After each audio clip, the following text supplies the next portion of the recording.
Welcome back to the Music Teachers in International Schools podcast. I'm your host, Chris Coolmer, and this podcast is all about exploring the unique world of international schooling and music education with the goal of building a stronger and more connected community of music teachers working in the world's international schools.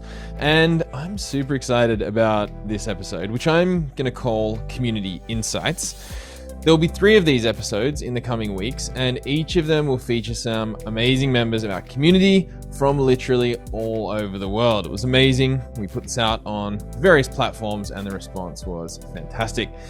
In this episode, I speak with Megan Highfill in Nepal, Avinash Srinivas in India, Paul Ellison in Singapore, and Beren Gaston in Germany.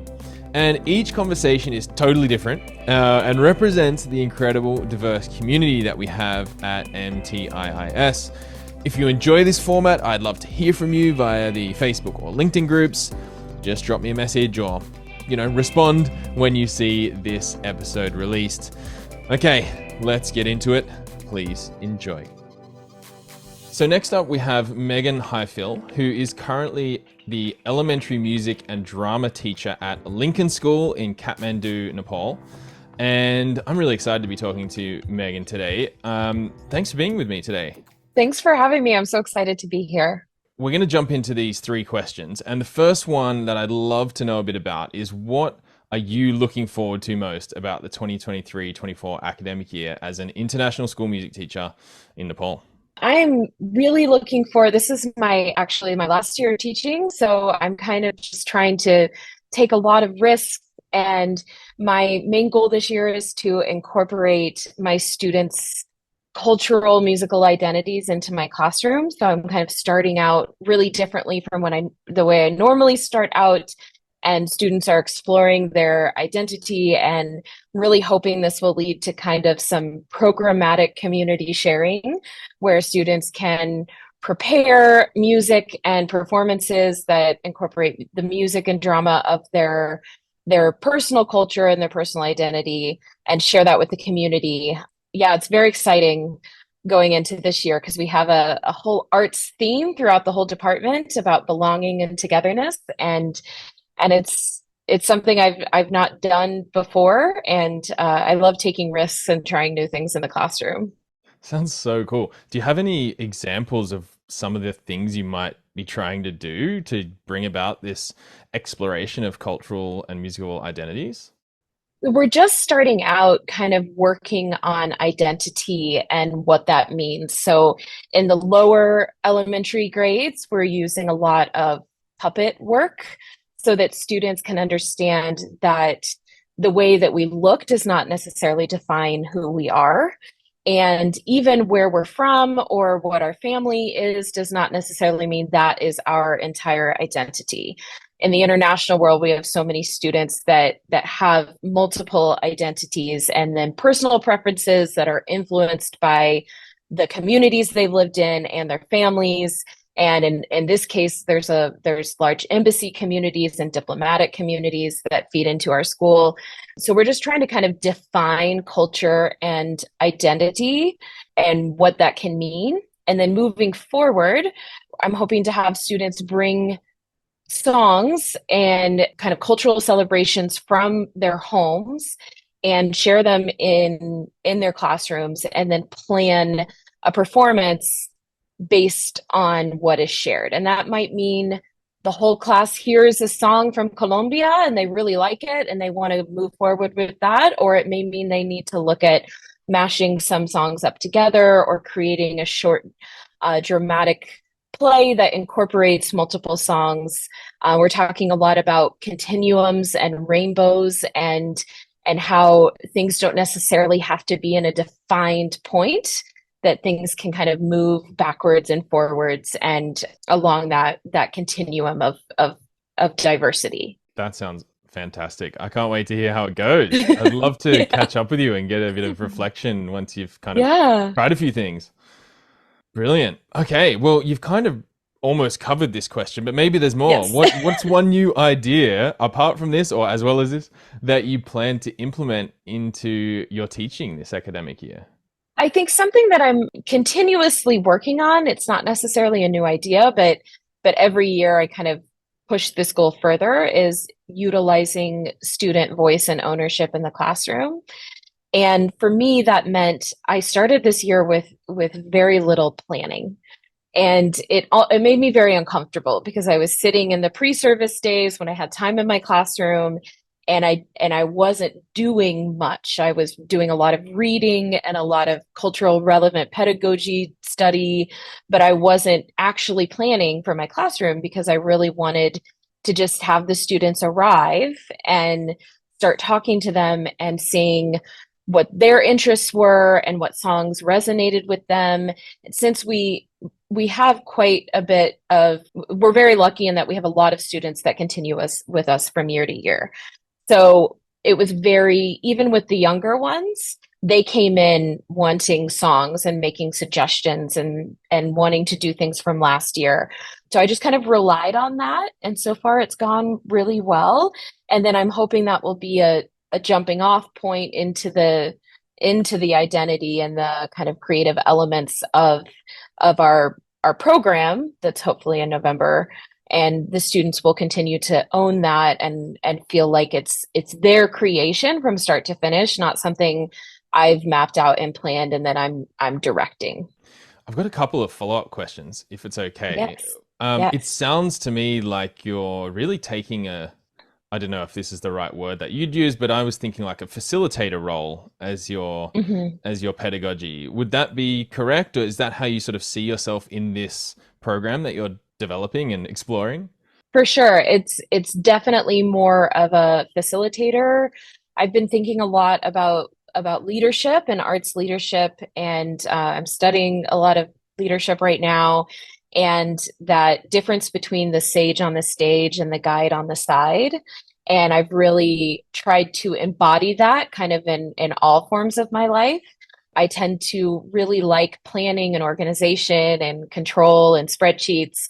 And it comes in very handy in event planning to be good at all of those things, but it's not necessarily facilitating the learning that I want. So I'm fortunate to work in an institution that encourages us to take risks like this, and is really happy to just have the students share what they're learning and doesn't have kind of a performance expectation. Though I have found that when the students do work like this, the performances are very high quality. And I'm not sacrificing performance level so that the students can own the work. It's that level of investment leads to very high quality performance. I wonder if you would agree or not about, we talk about it a bit on the podcast about international schooling and how often we find ourselves at an advantage with the flexibility of programming potential because we're not as constrained by national curricula or national governing bodies. Is that the case in Nepal as well? And in your institution, it's quite open. Sounds like it. Is that what you're sort of saying? For sure, we are probably the most academic freedom I've ever had. I think Lincoln would identify as not achievement focused. They advertise and recruit and have to do a lot of parent sessions that we are completely standards based reporting. We are narrative based in the elementary. We don't grade at all in the elementary. And it really important that the students receive a holistic education, and we're allowed to kind of do that however we want, and as long as the students are learning. And for example, I get to have every class every other day for 40 minutes, which is an incredible amount of time. I've never seen students for that much time. And I think that just shows how much the school community values the arts and they have me as much as they have science. So it feels really affirming. And then I think it also shows the students that this is important. And if it's okay, I have one follow-up question. You mentioned the reading you're doing on cultural pedagogies. Would you be able to suggest or share any of that reading, any book titles or any ideas that people might want to sort of learn about? So I'm looking at it from a very wide lens right now. So I've been doing a lot of reading from Gloria Ladson-Billings, who in the 90s kind of started melding the critical race theory into the educate out of the legal realm and into the education realm. And then she took that further into culturally relevant pedagogy.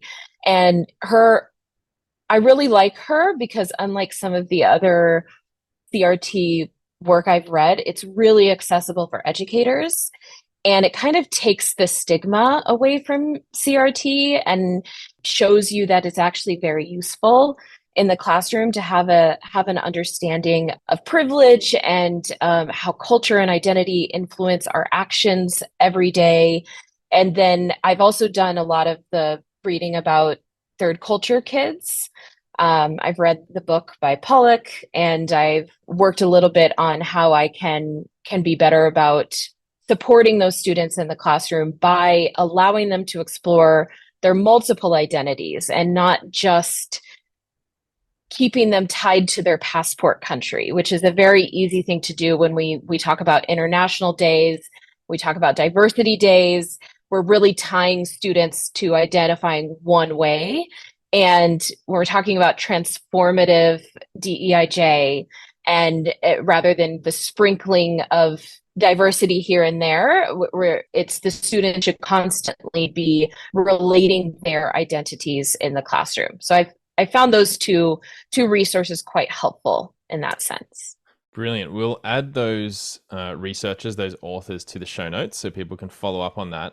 And these are really poignant ideas. I'm really enjoying this. And I'm especially thinking, we live in such a globalized world, and the concept of identity is very complex. And I hope those who are listening are encouraged by Megan's ideas here and words, because this is great thinking and a great challenge to the community to think in this way. Really cool. Thank you. I'm going to jump into the big question that I like to ask lots of people, which is, what do you think, in your context, understanding, experience, makes a good international school music teacher? I think flexibility and openness are key in being a good international school teacher and international school music teacher. And I say this as someone who taught for 6 years in the States in a Title I school, where I felt like maintaining control of my program and classroom was the most important thing. And I would say 70 to 100% of my time was spent on classroom management. And when I moved abroad and tried to take those skills and the way that I was running my classroom into my first school in Egypt, I quickly realized that I was just kind of fighting a never-ending battle. And a drama teacher, I think the drama teachers are the best professional development for music teachers, in my opinion. A drama teacher actually came to me and said, what if you just became comfortable with a little bit of chaos? And once I did that, once I kind of released the control and became flexible and open, I kind of went in the other direction for a while, where my classroom was complete chaos for a few years. But then I was able to really find that balance, and it's been so rewarding to kind of relinquish control to my students and to see them own their learning the way that I want to own my own identity and my own learning as an adult. And it's really inspiring. Students will always meet expectations. And if you have high expectations or kind of limitless expectations, I think they can continue to surprise in these outstanding, almost magical ways. And I just feel so fortunate to be able to witness that. Megan, thank you so much. I've thoroughly enjoyed this quick conversation. Thank I'd love to you. follow Me up too. with a broader conversation. I think there's so much we could jump into. Is there anything else you wanted to share? Any ideas, thoughts before we finish up? I think just going into the school year, remembering that we're human and to take care of ourselves as educators. And I think especially in the arts, it can get really overwhelming all of the programs and the after school and the equipment moving, so much equipment moving. Yeah. And just remembering to step back and enjoy the children and enjoy music the way we did, hopefully, when we chose to take on this amazing profession. Such a good point. Well, thank you so much. Good luck for the year ahead. I can't wait to hear how everything goes, and I really appreciate your time. Great. Thank you so much. Thanks for having me. It was a real honor. So, next up, I have Avinash Srinivas, who is a drums and percussion teacher at the Stonehill International School in Bangalore, India. He's teaching one-to-one lessons, but also working with the secondary music team because he's actually doing his PGCE, which is quite exciting. We might get to that. But Stonehill is an IB school, and as far as I've been told already by Avinash, there's about 40 nationalities at the school, which sounds pretty cool. So, how you doing, Avinash? Hi, Chris. Nice to meet you. I'm doing pretty well. Today, in fact, happens to be the first day of the academic year. So the school has just reopened and we are all looking forward to this academic year. Nice. Good summer. Did you have a nice summer? Yes, I did. Not pretty great. I couldn't do much during the break because I was mostly doing assignments for my PGC and planning a bunch of other things, but not as great as I wanted it to be. But it was nice. It was all right. Good, good. So we've got these 3 questions. So let's go for it. The first question is, what are you looking forward to most about the 2023-24 academic year? Yeah. So I think what I'm looking forward to the most is, like I already mentioned, Chris, I have been teaching drums and percussion one-on-one. Like we mostly take, private lessons here at the school. And I've been here for close to 3 years. But something that I'm really looking forward to is I'm going to be getting out of my comfort zone as, someone who takes one-on-one lessons to classroom sessions because I'm doing the PGCE and I will be collaborating with the secondary music teacher. And she's new as well. She's just joined this year and I had a meeting with her and she's really knowledgeable. So I'm kind of looking forward to that. That sounds so exciting. I will look forward to maybe touching base in a year and seeing how you've progressed with it. Yeah, absolutely. So I'm sure, based on the fact that you're doing the PGCE and there's so much that you're going to be implementing, but is there one new idea that you plan to implement in your teaching this academic year? Yes. So I have been doing some thinking and it's also kind of related to the assignment that I've been working on. I just submitted this proposal like a week ago.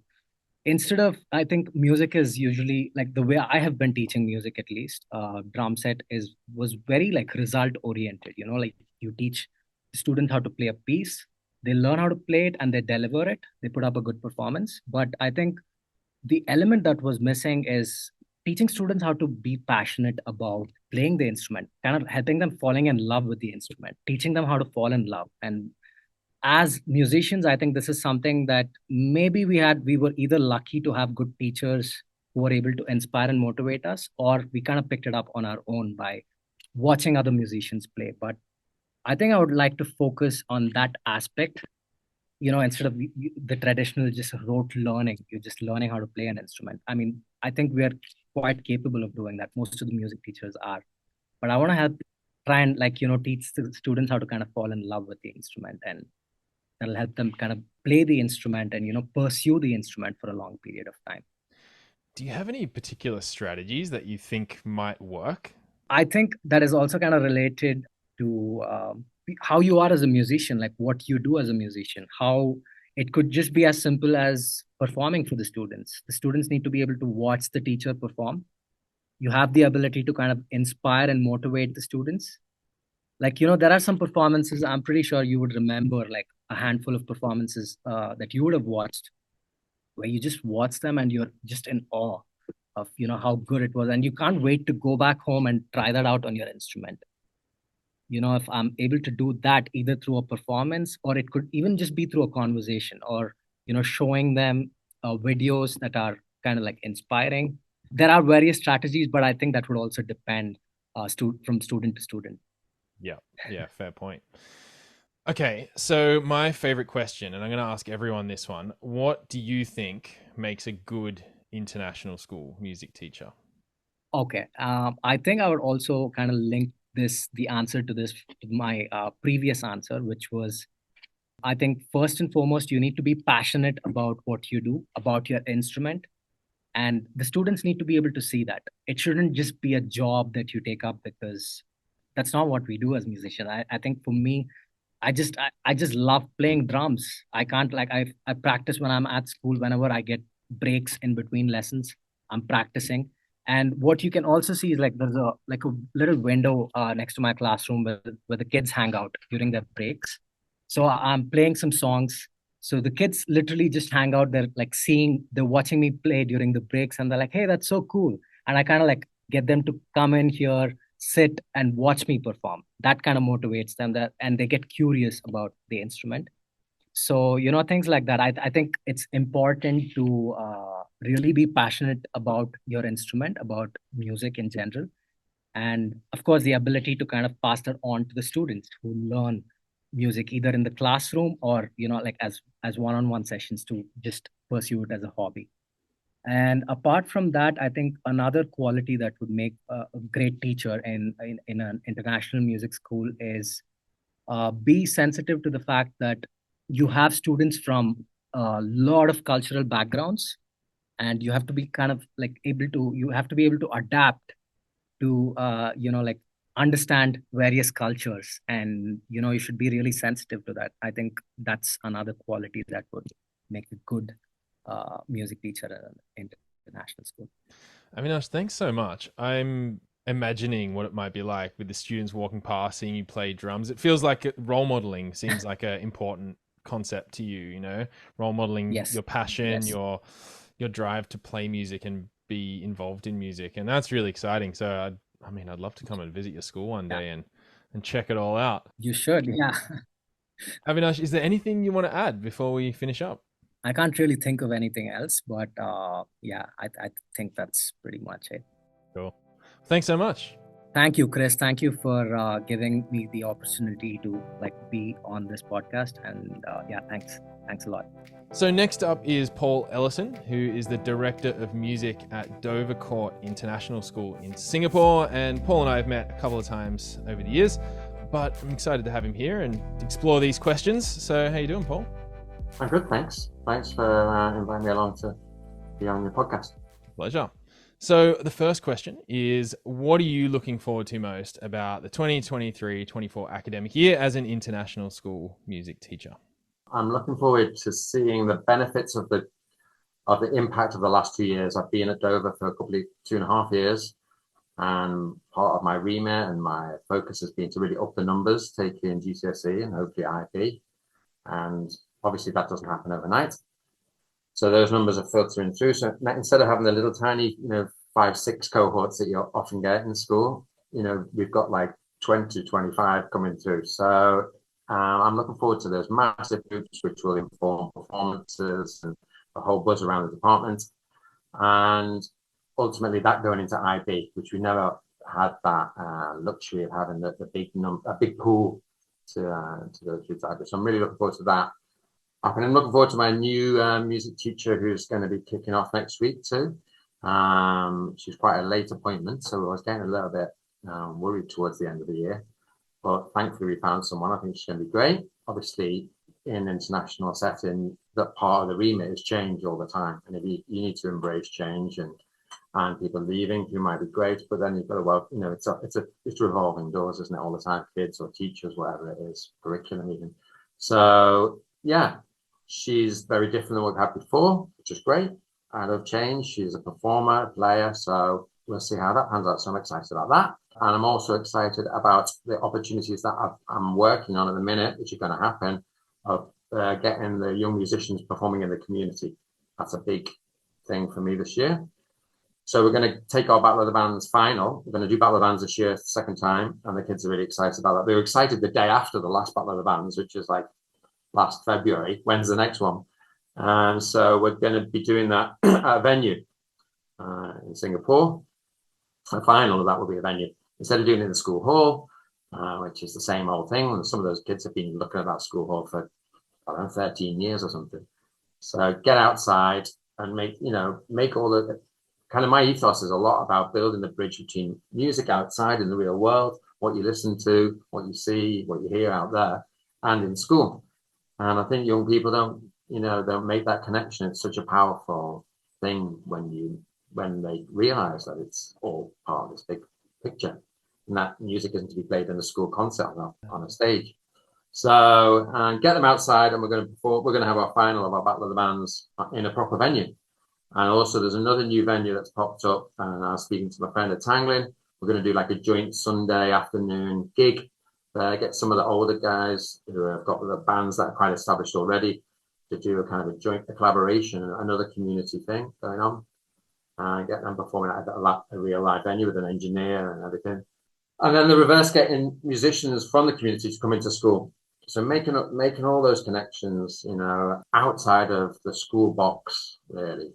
We had last year and the year before, we were bouncing back from pandemic and everything. Now it's kind of really taking the next step up and getting out of school. And another thing which I've been driving a little bit, is getting our students to start going to musical events. So just constantly plugging away things. So there's so much going on in Singapore, and there's so much that's free. And you ask them, and they can be like in year 10, 11, who's been to a gig, like 2 kids in the class, so why not? So they just don't know what it is. And there's like festivals and gigs and little things going on everywhere. So really plugging that and forcing them to go. There's a piano festival. There's an Indian festival going on. There's world music things. All these, as you know, because you've been here. But really getting them to go and watch bands and performers, at the Esplanade or wherever, and again make that 360 whole connection. That it's not just music sat in the classroom looking at me. Can I ask, just as a follow on from that, because I feel like some people might be interested in this, if someone's new to an international school, a new country, new city, and they're into this idea of making those connections between school and community, do you have any like top tips on how to make some of those first steps? For example, getting the venue set up for your Battle of the Bands final. What was your process, or what's been your process in making some of these community connections? I think the key for me, because it's quite so small, Singapore, it's very easier to network, and it helps being a musician outside of school. So if you're in a choir, if you're playing a band, I don't know, if you're into salsa or whatever you're into, and if you have that dual thing going on outside of school, and I think generally as a music teacher, it's really, really healthy to have a musical life outside of school. And I always look for that when you're interviewing people and when you're chatting with them, and networking with other musicians and other music teachers and other musicians in the community. It's just invaluable.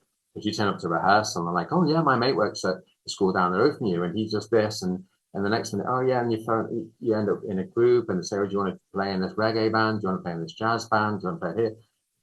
And then you meet the person who works for events at a venue, and they know someone else. And I've only been here 2.5 years, and those networks really just have kind of emerged. So I think have a musical life outside of school. It's not going to happen when you're sat in your classroom in school, in your little bubble, which you can do, and the danger of that happening, because the network's almost already there, really. It just needs you to connect up the dots, really.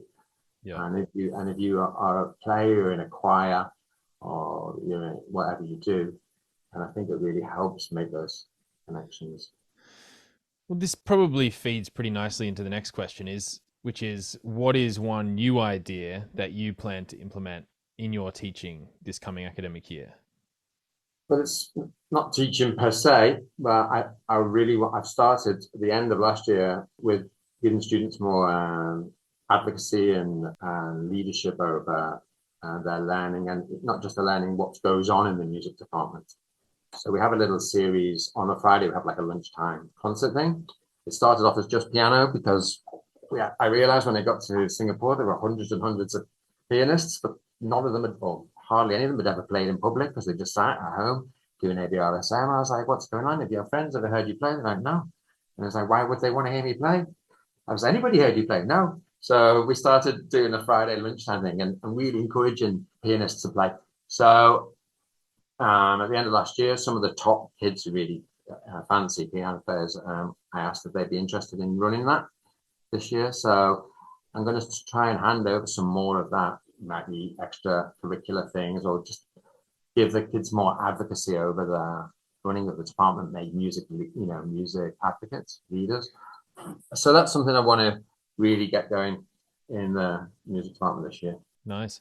And are you thinking that's going to be across the board, that sense of autonomy, or is that mainly in that performance arena that you're thinking about?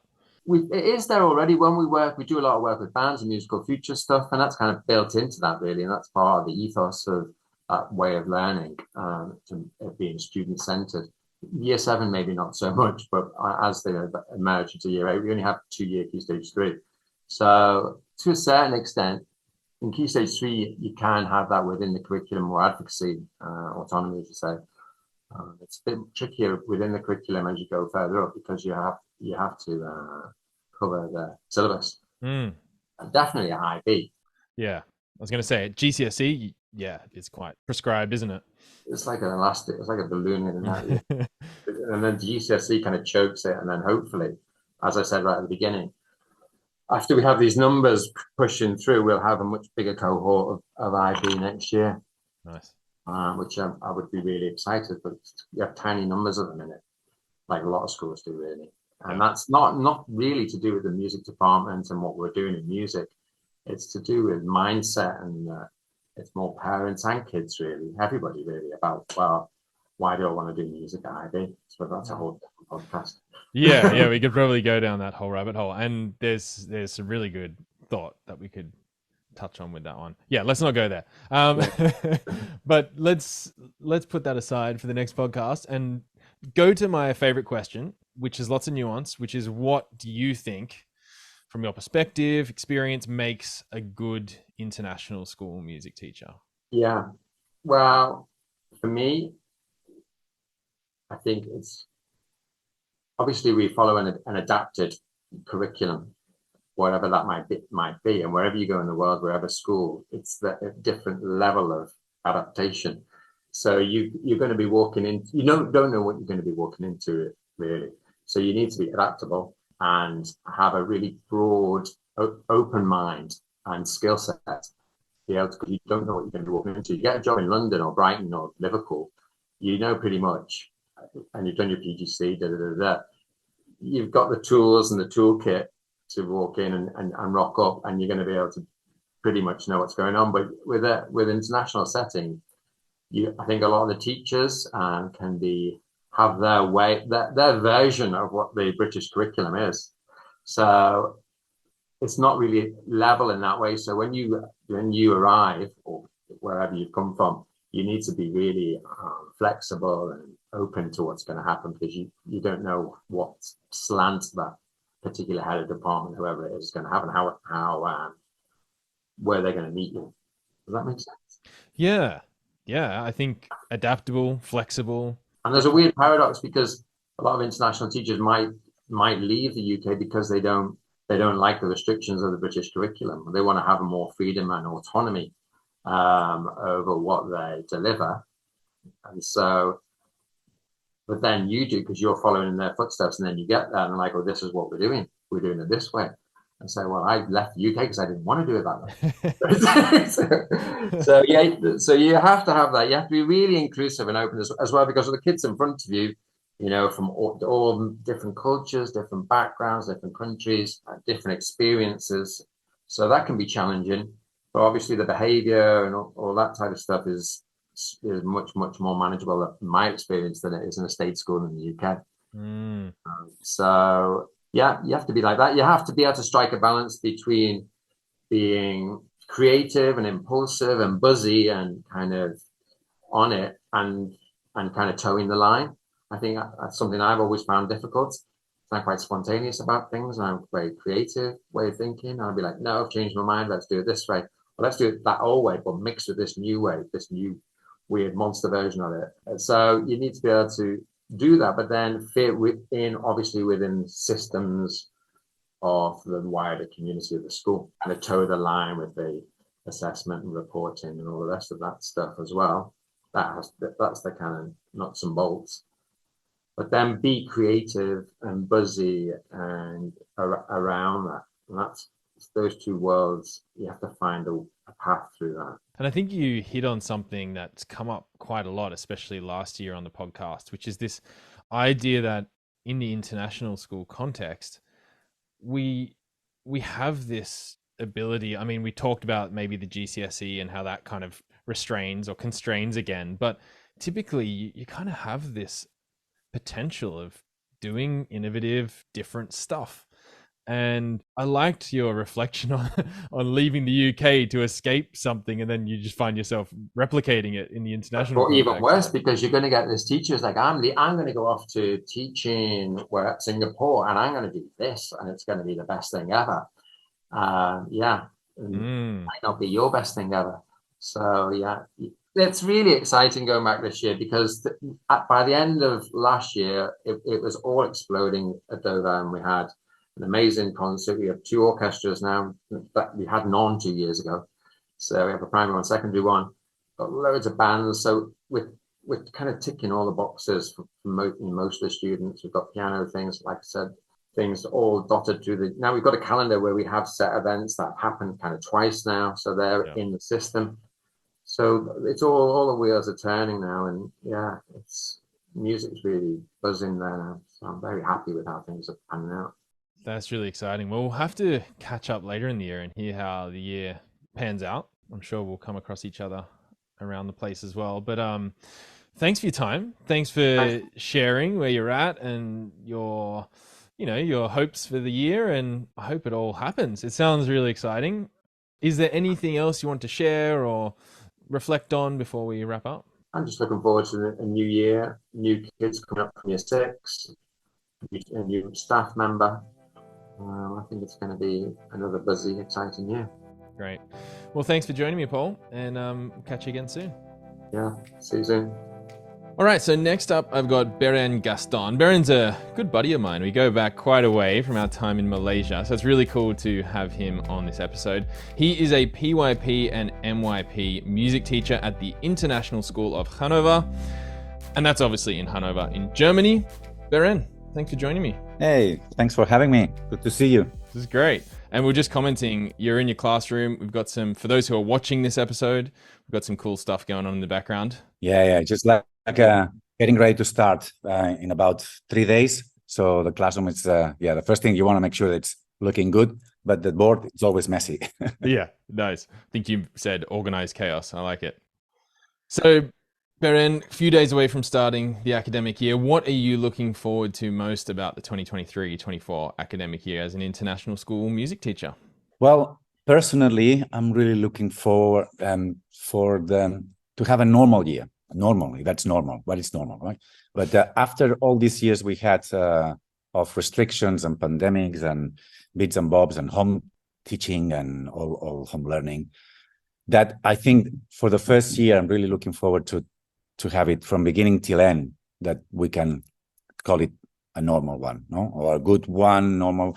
We can do all the bands that were planned, all the orchestras, all the after school activities, choirs, concerts, visiting places. Like this last school year was a bit like that, but not totally, and especially in a country like Germany, which they love rules.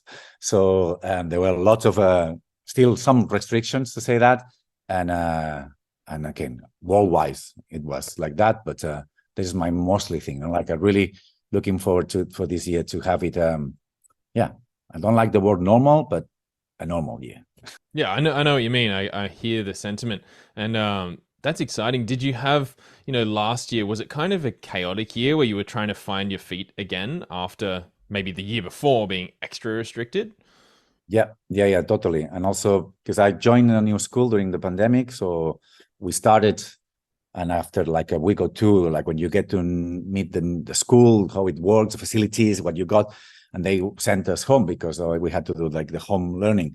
And we felt that, as I say, like as an international teacher, whenever, or any teacher, when you join a new school, it's always a challenge, right? Because you need to get to know the country, the culture, the colleagues, how the way the school works, the things that are true, the things that are not so true about the school when you join a new school, all this stuff.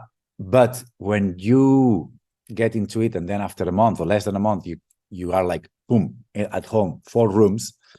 That makes it really challenging. And that's been like for us personally, an experience like this when we came in 2020. So yeah, last year it was the first normal one, but again, restrictions, masks were still there, concerts, space. We were able to go into some concerts and watch some like live bands or orchestras. We're very lucky that orchestra world in Germany, it's very, very, very big. There's like a lot of things on offer for the students as well, but there was still a lot of like hurdles to jump, obstacles to dodge. So yeah, as I say, this year, hopefully, we'll see. It looks good so far. What's one new idea that you plan to implement in your teaching this academic year?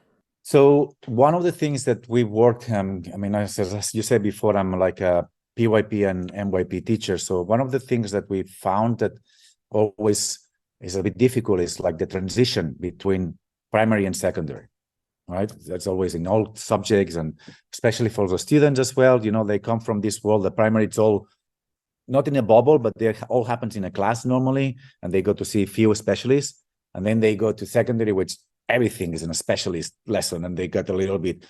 So what I've been working on transitions of that, and in the past I've done like for example, sports team, where we used to mix grades from like grade 6 and 7 from secondary with grade 5s and 4s, and try to make that. So what we're doing this year in our school, we're starting a whole woodwinds and brass project that will move forward to the next year. So the students in grade 4 and 5, they will have an instrumental lesson once a week during curriculum time. And then, so we have trombones, trumpets, saxophones, and clarinets. And we have 2 teachers that we're going to try to start doing that. And we'll have like one semester for the grade 5s. Then the next semester is going to be grade 4s. So when they get to grade 5 the following year, they'll continue with that. And then what we're trying to do is that the grade 5s, when next year they go to grade 6, they'll bring the instrument with them, and then they can be part of the MYP band, the middle school band as well. So we're trying to grow this section. So there's as a new idea, new project that we are like starting from scratch, not because you always done it in other schools and with other things, but in this school is the first time ever. So yeah, my students are going to be lovely guinea pigs. Do you have any particular resources that you're going to use, either books or methods or instruments, anything that you might want to share with the community that could be useful for anyone else who's doing something similar or is thinking of doing something similar? We do have books, actually, and I can show them to you. If you give me a second, I'll just, because they're here next to me. Okay. At the start, we're going to be using, it's a very old one as well, but it was in school already, Yamaha Advantage, right? This Advantage book. We're also looking at like a tune a day, which is another book that we can use for all the different instruments. And then we are going to use, very basically, but I want to try to use Charanga, the website. So that in Charanga, we will use the instrument wall, I think it's called, a UMOOC, so the students can approach that. And it's all a tryout. We're going to try this first semester to see what's best for the students. But I think that a combination of paperwork with informal teaching, get them to play as much with Charanga, and also we will be using some musical features, play along together. So again, we'll have to make the arrangements ourselves, but we'll try to get the students to play as soon as possible, right? That's one of the things that I really strongly believe, like in informal teaching. I always say that music, at least when I was taught music as a little kiddo, it was coming from the book to the learner, right? And I learned how to read music. I did learn how to read music, but I never learned how to speak music when I was young. And one of the things that I try to approach, teach with the students is that I'd rather you say something that comes from inside to the outside than having a music score and then you are like from the outside to the inside. And of course, you have your own interpretation to that, but it's still from somebody else. And I think from nowadays with so many apps that kids can create music, and so it's just like, okay, give them the tools to try to speak music. What do you want to say? Tell us something. So We'll see if we can achieve that with the very beginners brass and winds. I don't know if that's possible, but with the other students, I'm definitely looking for this approach. Sounds great. Sounds really integrated. I'll look forward to hearing how it goes. Sounds really cool. Beren, I'm going to ask you my favorite question, which is what, in your experience, understanding, context, what makes a good international school music teacher? It's a very difficult question, Chris. Sorry. Because I thought about it, and it's like, oh, I'm gonna have some notes and tell him exactly. But I think also no, like just want to say what comes from the inside, right? What do I feel about that? I think that you just have to be open-minded. Like it's one of the biggest, I would say, my tip also. Like just be open-minded to any country you go and try to do different things. Doesn't matter which is your background. So you come from a classic or more modern, just make sure that you're there to share your passion, which is music. I guess that's why you became a music teacher, because that you love music, right? And then also say that in my music lessons or the music lessons that I lead in all levels, you'd have students who are like up there and then students who are not so much, and like try to not bring the ones who are there low, but also help them to bring these who are low high.